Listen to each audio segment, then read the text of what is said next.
Noche, como siempre, la bienvenida al hermano Franz, a nuestra hermana Zulay, que están con nosotros para la presentación y el recorrido de esta escuela esta noche, que sé que va a estar interesantísimo.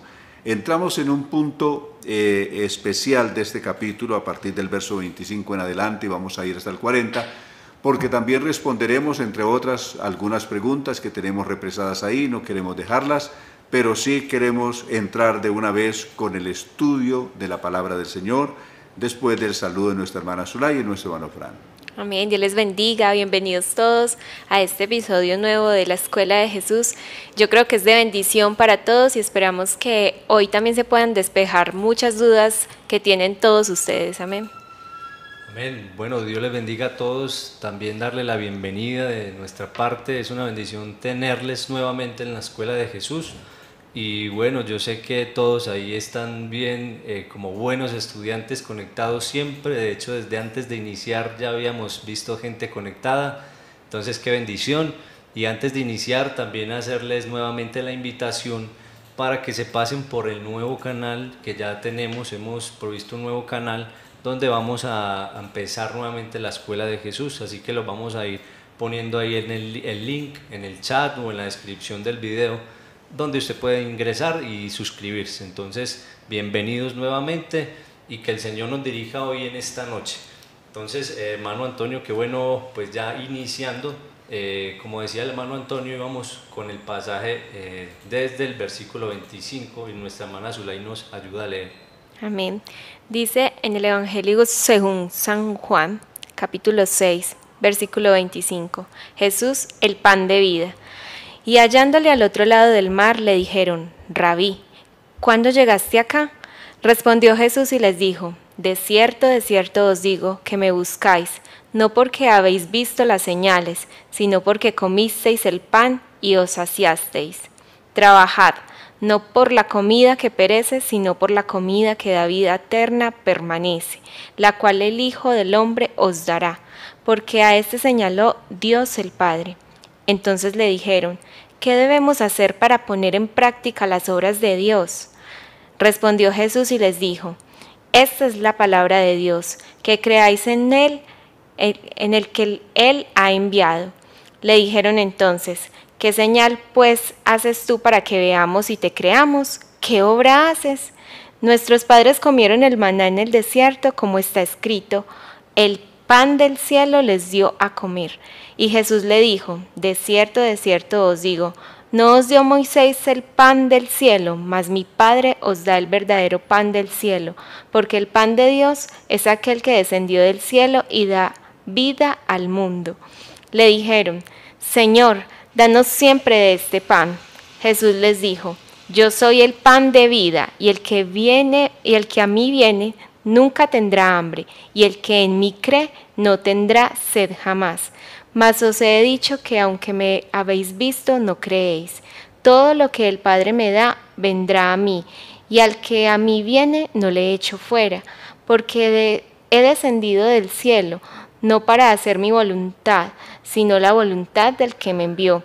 Y esa es la voluntad del Padre, el que me envió, que todo lo que me diere no pierda yo nada, sino que lo resucite en el día postrero. Y esta es la voluntad del que me ha enviado, que todo aquel que ve al Hijo y cree en Él tenga vida eterna, y yo le resucitaré en el día postrero. Amén. Bueno, amén. Entonces vemos un hermoso pasaje donde de pronto usted tiene en su versión que dice Jesús es el pan de vida. Recordemos en la clase pasada lo que estábamos viendo era acerca de la alimentación de los 5,000 y Jesús anda sobre el mar, milagros sobrenaturales del Señor alimentando una multitud, algo impresionante con unos pocos panes, y vemos cómo el Señor se glorificó en este lugar haciendo un milagro sobrenatural, algo impresionante. Entonces en esta clase vamos a ver cómo se conecta esta parte de Jesús es el pan de vida también con la historia del milagro de la alimentación de los 5,000. Entonces, hermano Antonio, empieza este pasaje en el verso 25, hallándole al otro lado del mar, le dijeron, Rabí, ¿cuándo llegaste acá? Entonces vemos que esta gente los estaba buscando nuevamente al Señor Jesús. Correcto. Muy bien, gracias a Dios. Bueno, vamos a hacer un recuento breve. Recordemos que lo que se discute aquí son señales. En este capítulo se discuten qué señales puede hacer Jesús para demostrarles a ellos, a sus seguidores, que Él es el Mesías. Entre el grupo que están siguiéndolo, no solamente son las personas del común, es decir, del corriente, de la cotidianidad de aquel lugar, sino que allí habían llegado personas versadas en las Escrituras desde Jerusalén. Hay un grupo de expertos en las Escrituras conocidos como los escribas o los doctores de la ley, que eran personas que se especializaban en el conocimiento de la ley de Moisés y en las Escrituras del Antiguo Testamento. Entonces ellos son los que tienen las preguntas claves para Jesús, y Jesús les había mostrado hasta aquí, ellos habían visto 3 señales mesiánicas. En los primeros versos Jesús sanó todos sus enfermos de todas las enfermedades que tenían, Él los sanó de sus enfermedades.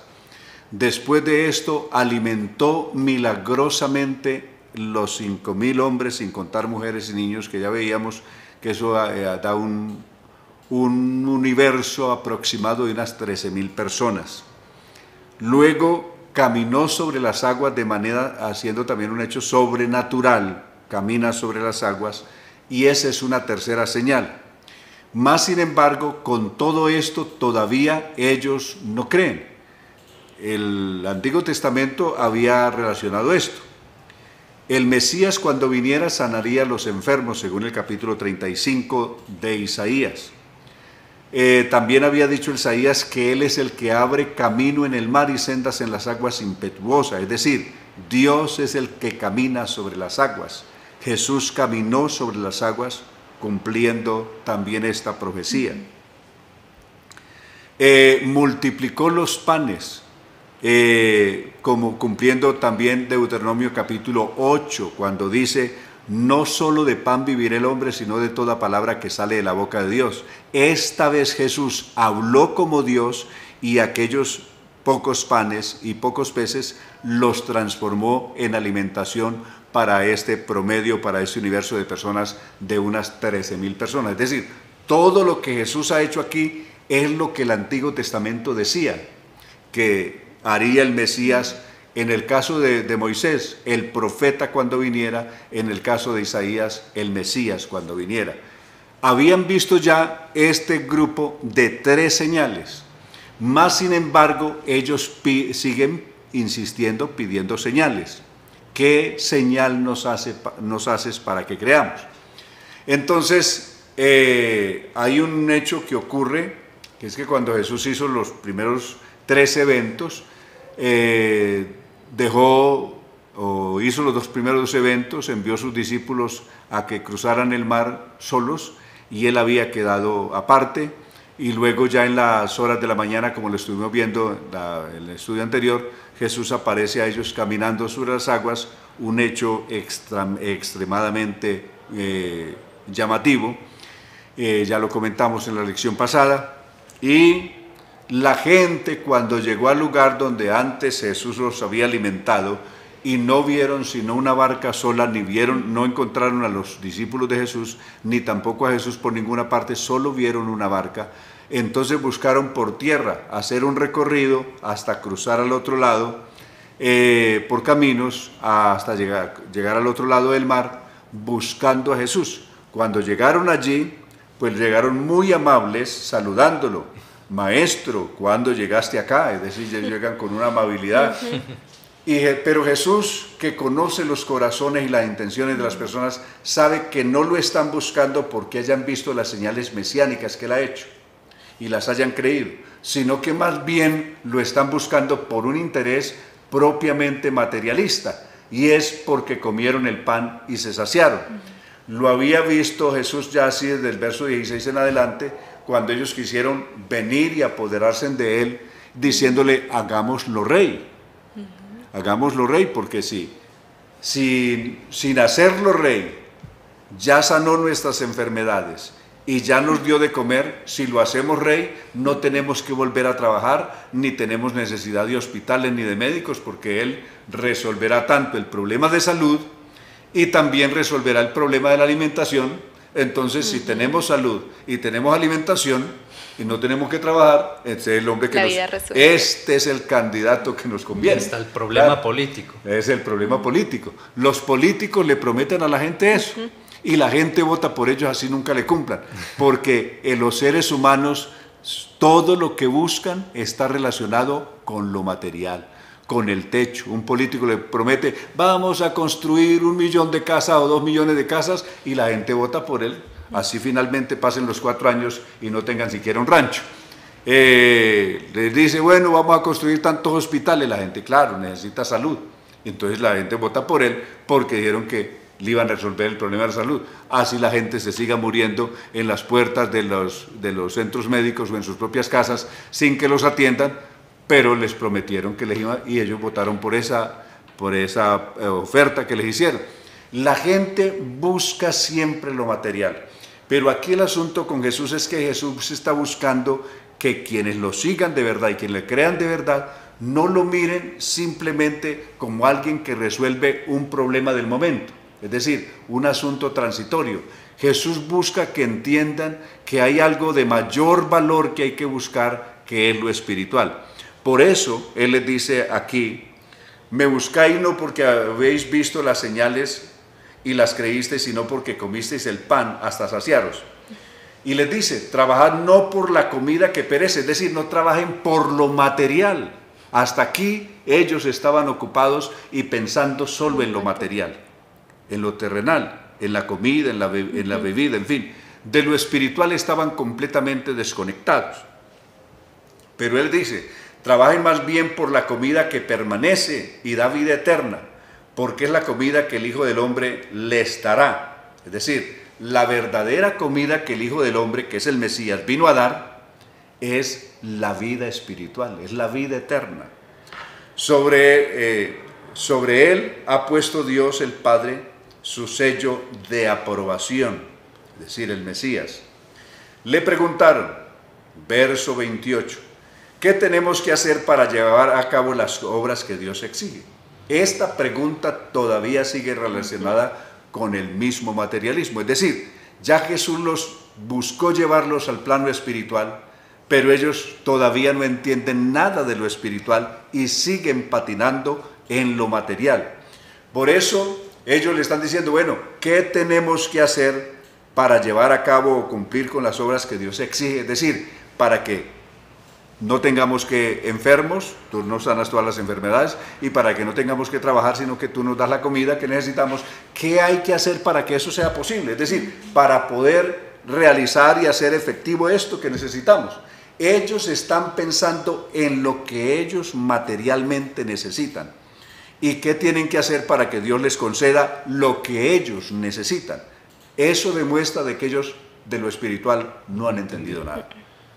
Entonces Jesús les dijo, verso 29, Jesús les respondió, la obra que Dios exige es que crean en aquel que Él envió.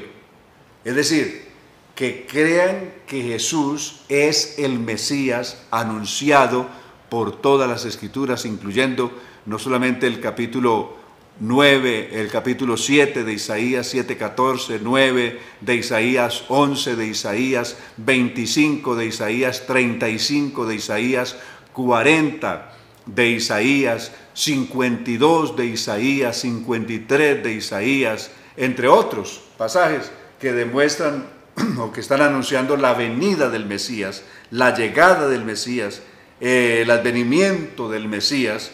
Entonces, lo que el Padre está buscando es que ustedes puedan creer lo que dijeron los profetas acerca del Mesías, del Salvador del mundo que vendría, trayéndonos unas toneladas de comida física para que ustedes se alimenten, sino trayendo algo que es mucho de mayor valor y de mayor trascendencia en el tiempo, que es lo espiritual. ¿Correcto? Eso tiene mayor valor, pero ellos hasta ahí no lo habían entendido. Bueno, hermano Antonio, y uno ve ahí como mucha paciencia de parte pues, del Señor, porque el Señor ya sabía los pensamientos y las intenciones de la gente y que los había alimentado y todo, pero ellos vienen y aún el Señor les dice, les responde y les dice qué es lo que tienen que hacer y les dice, esta es la obra de Dios, que crean. O sea, nuevamente la misericordia de Dios expresada en este Claro, claro. Es decir, Dios, como dijo el Salmo 103, es lento para la ira y grande en misericordia. Si Dios fuera lo contrario, no solamente habría consumido a esa gente ahí mismo, sino que nos habría consumido a todos. Pero gracias a Dios que en la inmensa misericordia y paciencia de Dios nos ha soportado, los soportó a ellos y aún a nosotros nos ha soportado, que pudiera habernos destruido. Amén. Por eso Jeremías dijo en su capítulo 3, verso 23, es por la misericordia de Dios que no hemos sido consumidos. Pero aquí, esto demuestra de que ellos, con toda la explicación que Jesús ha dado, sin embargo ellos no han entendido nada. Ellos no han avanzado nada. Si los discípulos el viento no los dejaba avanzar en el mar, estos sí que menos han avanzado. El verso 30 vuelven a insistir. Ellos insistieron. ¿Qué señal milagrosa haces para que al verla te creamos? ¿Qué puedes hacer?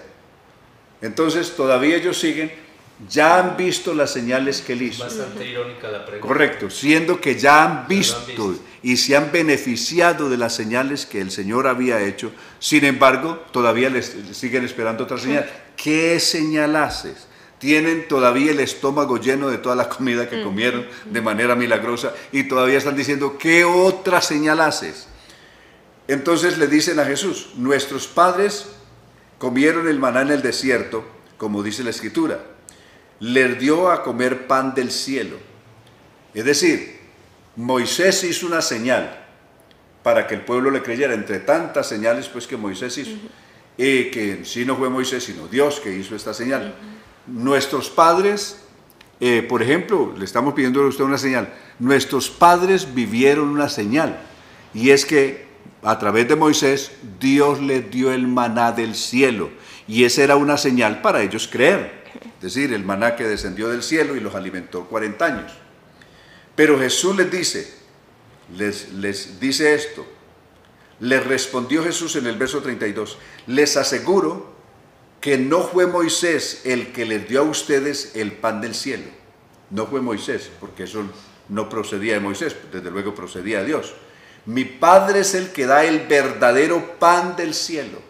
Es decir, el que envió aquel pan transitorio, el maná, fue Dios, y el que ahora les está dando el verdadero pan es el mismo. Mi Padre es el que da el verdadero pan. Aquel pan que comieron en el desierto era solamente una débil sombra, un breve símbolo, era una tipología del verdadero pan. Aquel simplemente era como la maqueta, por decirlo así, de un edificio. Lo primero que se hace con un edificio, ustedes que son diseñadores de eso, pues una maqueta. Pero la maqueta no es el edificio. Aquel maná del desierto solamente era la maqueta. El verdadero edificio es Cristo mismo que vino y que es el pan vivo que descendió del cielo y que da vida al mundo. Aquel pan, aquel maná era simplemente un tipo del verdadero pan que vendría del cielo, el cual es Jesucristo. Amén. Y ahí, hermano Antonio, entra como un mensaje también de vida, porque pues dice, nuestros padres, los antepasados comieron de ese pan y murieron, pero el pan de que el Señor está hablando ahí, que es Él, pues es vida eterna. Él Correcto. es vida. Amén. Así es, diferente. Aquel pan, todos los que comieron de ese pan se murieron. Eso quiere decir que eso simplemente era un evento transitorio. En cambio, Cristo no es transitorio. El verdadero y definitivo pan del cielo que Dios da es Jesucristo. Entonces ellos todavía siguen sin entenderle. Por eso le dicen en el verso 34, Señor, danos siempre ese pan. Ellos siguieron entendiendo que era un asunto material. Es decir, todavía se siguieron pensando que Jesús seguía hablando de peces y de panes, de los pescados y de los panes. Truchitas. Claro, ellos pensaron que todavía no le entendían nada y por eso le siguen diciendo, Señor, danos siempre de ese pan. Hermano Antonio, y creo que ya en estos textos que siguen se puede hacer como un espejo de lo que pasó con la mujer samaritana, ¿cierto? Correcto, sí, de alguna manera se van a ver muchas cosas que son similares. Por ejemplo, del verso 35 en adelante dice, Jesús les dijo, yo soy el pan vivo, yo soy el pan que da vida. El que viene a mí no volverá a tener hambre. A la mujer samaritana le había dicho que el que bebía del agua que Jesús le daba no volvería a tener sed jamás. Aquí lo vuelve a repetir Jesús. El que viene a mí no volverá a tener hambre y el que en mí cree no volverá a tener sed. Desde luego que está hablando de un asunto espiritual. En el plano físico seguimos sintiendo hambre. Es decir, somos seres biológicos y tenemos las necesidades biológicas normales. Entonces en lo físico seguimos sintiendo hambre, seguimos teniendo sed. Donde somos saciados, plenamente satisfechos, como Pablo le escribió a los Colosenses en el capítulo 2, verso 9, vosotros en Cristo estáis completos, es decir, plenamente satisfechos. Uno llega a tener una satisfacción plena, completa en Cristo. Cuando uno está en Cristo espiritualmente, todo lo que uno había anhelado o pudiera necesitar en el campo espiritual, todo eso lo encuentra uno en Cristo de manera total, absoluta, correcto, sin que le falte nada. En lo material, en lo físico, mientras estemos aquí, vamos a seguir teniendo necesidades físicas, pero Jesús no estaba hablando de saciarse físicamente, las necesidades biológicas, sino las necesidades espirituales. Amén. Yo quiero agregar ahí algo, hermano Antonio, y es que estudiando un pequeño artículo encontré, y es que esa expresión de Jesús darse a conocer como el pan, o que el que come de este pan, está en un término que es aoristo y se trata de un acontecimiento, una decisión de creer y apropiarse es del don de la vida eterna. No es tanto como ellos lo estaban viendo, que era comer el pan físico, sino que es en sí lo que les estaba expresando el Señor era apropiarse de ese don que les estaba ofreciendo. Claro, como lo mismo le habías ofrecido a la samaritana. Así es. Correcto. Luego, eso es lo que vimos aquí en el verso 35 y 36. Pero el 36 dice, pero como ya les dije, aunque ustedes me han visto, no creen en mí. Ustedes me han visto. ¿En qué lo habían visto? No que simplemente que lo hubieran visto físico, es decir, a él físicamente, sino habían visto ¿qué? Habían visto las obras de los 5 testigos. Correcto. Y habían visto los 5 testigos que les había presentado en el capítulo anterior. Sin embargo, todavía ellos no podían creerle. Correcto. Y entonces les dice, mire, aquí hay un asunto y es este. Todos los que el Padre me da, vendrán a mí. Y al que a mí viene, yo no lo rechazo. Correcto. Todo aquel, porque la cuestión aquí es que ellos estaban viendo a Dios como un ser lejano, como simplemente se había quedado en el Antiguo Testamento, allá en el pasado, pero no lo estaban viendo como un ser presente. El Padre, como algunos piensan, ellos creían que estaba en el pasado.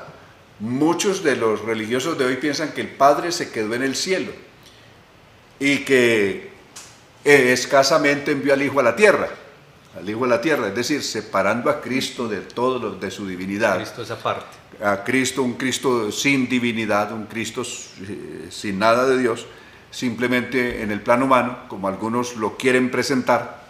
Ese no es el verdadero Cristo de la Biblia. Entonces, y cuando Él les dice que el Padre que me envió, en fin, ellos se imaginan que el Padre está en el cielo, o está en el pasado, o está en el Antiguo Testamento.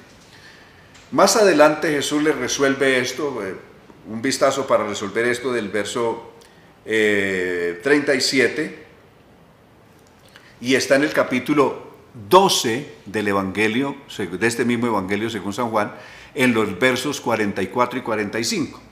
Los versos 44 y 45 dice Jesús: el que cree en mí, no cree en mí, se los dijo a ellos, sino que crees en el que me envió. El que cree en mí no está creyendo en mí, sino que está creyendo o ha creído en el que me envió. En el Dios eterno. Correcto.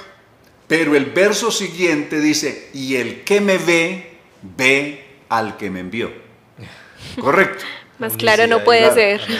¿Más para dónde? Sí. Entonces con esto les demuestra de que cuando se está hablando del Padre no se está hablando ni de alguien, ni de un Dios que se quedó atrapado en el Antiguo Testamento, ni un Dios que se quedó escondido por allá en algún antro del cielo y envió aquí al Hijo a la tierra. No, el que cree en mí no cree en mí, sino el que cree en mí, el que cree en mí no cree en mí, sino en el que me envió. Pero el que me ve, está viendo ¿a quién? Al que me envió. Correcto. Y eso lo repetirá él varias veces. Como lo va a decir cuando veamos el capítulo 8, va a ser muy interesante también porque otra vez enfocará ese asunto. Pero ahora sigamos aquí. Entonces, a partir del verso 37, todo el que el Padre me da vendrá a mí, y al que me viene yo no lo rechazo. Esto lo volverá a decir en el capítulo 8, volverá sobre este mismo tema. Y esta es la voluntad del que me envió, lo que dijimos ahora del verso 12, 44 y 45, el que me envió, que no pierda a ninguno de los que él me ha dado, sino que los resucite en el día final. Esto también lo hizo en el capítulo, lo vuelve a repetir en el capítulo 17 de Juan, cuando hace la oración como el sumo sacerdote, poniéndose en su parte humana, no en su condición de Dios, sino como condición de hombre, y en su condición de hombre como el sacerdote del pueblo, dijo: de los que me diste ninguno se perdió, sino el hijo de perdición. 17:12 de Juan. Sino el hijo de perdición, para que la escritura se cumpliera, citando por allá uno de los salmos que había anunciado, había profetizado eso, y también al libro de Zacarías. Luego, en el verso 40, que es hasta donde venimos hoy para pasar a las preguntas: porque mi Padre quiere que todo el que reconozca al Hijo y cree en Él tenga vida eterna. Es decir, ¿qué es lo que Dios está buscando? Que la persona crea en Él y tenga pan y comida aquí físicamente y sanidad, o que tenga vida eterna. La vida aquí, por larga que sea, es transitoria. Definitivamente, la vida verdadera está después de la muerte o después de la venida de Cristo, después de la transformación de nuestro cuerpo, es que está la verdadera vida. Aquí solamente estamos en la antesala de la vida mientras estemos aquí en este cuerpo. Amén. Entonces, eso es lo real, a donde necesitamos realmente adentrarnos o profundizar, es en esto de todo el gran universo y todo el gran manantial de promesas espirituales que están contenidas en las enseñanzas de Jesús. Amén. Y bueno, hermano Antonio, yo creo que uno no alcanza a dimensionar esto tan grande, que el Señor nos diga: y yo le resucitaré en el día postrero. Eso es algo demasiado bonito para nosotros, saber que vamos a tener vida eterna. Correcto. Además, la forma como Jesús lo hace. Él no está diciendo: y el Padre los va a resucitar en el día postrero. Exacto. Ya vimos, el que tiene la autoridad Amén. Para todo eso es Él.